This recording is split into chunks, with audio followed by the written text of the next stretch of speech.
Peloton was once the poster child for at-home fitness, riding the wave of lockdown demand and becoming a household name almost overnight. But fast forward to today, and the company's in a very different position. Sales are slowing, costs are out of control, and cash is bleeding out of the business faster than it's coming in. So, if I stepped in as Peloton's CFO, here's exactly how I'd fix their cash burn problem in three clear moves. First, let's talk about why Peloton's burning cash in the first place. When you look at their financials, it's not that the company isn't making revenue. In fact, Peloton still generates over $2.5 billion a year. The problem is the cost structure.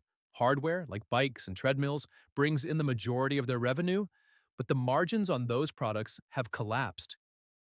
During the boom years, Peloton overproduced, built up too much inventory, and locked themselves into expensive supply chain contracts. Now, with demand cooling off, they're stuck with warehouses full of unsold bikes and ongoing manufacturing costs that eat away at every dollar that comes in.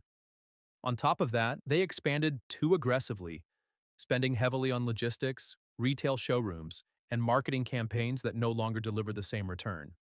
The first move I'd make is to aggressively restructure their cost base and clean up the inventory mess. Peloton's inventory levels ballooned to over $1 billion at one point, and even though they've come down since then, it's still a major drag on cash.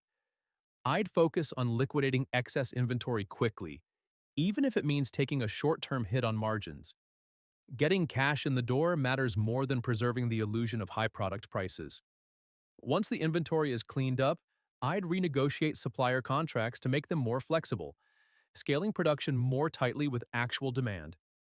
This prevents Peloton from sitting on unsold bikes that drain working capital month after month. The second move is to rebalance the revenue mix toward higher margin recurring subscriptions. Peloton's real strength is not the hardware.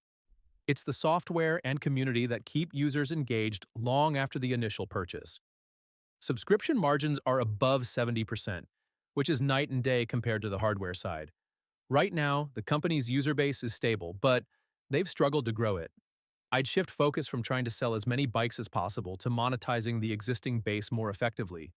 That means improving retention through better content, partnerships, and features, and experimenting with new digital-only offerings that don't require hardware purchases.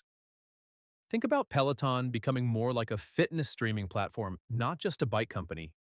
This shift doesn't happen overnight, but every percentage point of revenue that moves from hardware to subscription improves cash flow dramatically. The third move is to rationalize their physical footprint and marketing spend. Peloton has dozens of showrooms and spends a fortune on ads that were designed for hyper-growth years. That strategy doesn't make sense anymore. I'd close underperforming retail locations and push more sales online where margins are better. On the marketing side, I'd focus on performance-based campaigns and community-driven growth instead of massive brand blitzes. Peloton already has a loyal base of fans who love the product. If leveraged correctly, that community can drive referrals at a fraction of the cost of traditional advertising.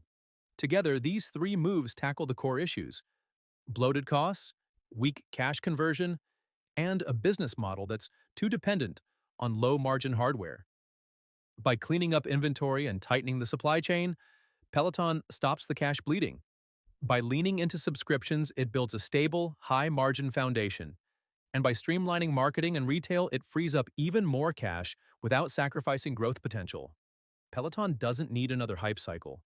It needs discipline, focus, and a shift towards sustainable profitability. The truth is, the company still has a powerful brand, passionate users, and a clear niche. If they get their financial house in order and evolve their strategy, Peloton could transform from a struggling equipment company into a lean, profitable fitness platform.